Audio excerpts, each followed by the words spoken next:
Hi wears. இன்றைக்கி இந்த வீடியோவில் என்ன பார்க்க போகிறோம்னா, நம்ம டெய்லி லைஃப்பில் யூஸ் பண்ணுற சில தமிழ் வார்த்தைகளை இங்கிலீஷில் எப்படி சொல்லலாம் அப்படின்னு பார்ப்போமா. சிலரை சொல்லுவோம், இவன் நல்லா ஜால்ரா அடிக்கிறான் அப்படின்னு சொல்லுவோமா. அதுக்கு இங்கிலீஷில் என்னென்னா சிக்கஃபண்ட். சிக்கஃபண்ட்.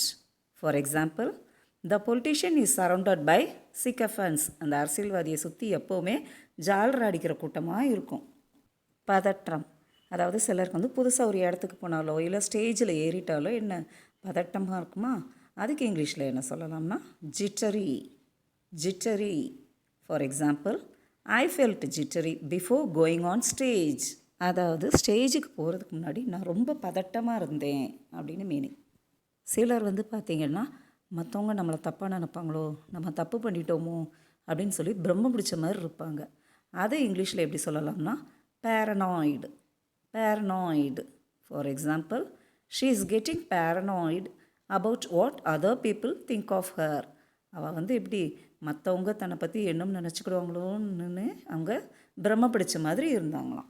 சிலருக்கு ஒரு குணம் உண்டு, ரகசியமாக போய் அடுத்தவங்க இது என்னன்னு பார்க்குறது.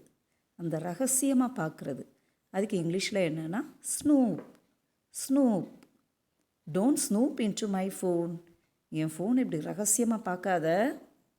Okay viewers, thank you for watching. We'll meet in the next video. Bye.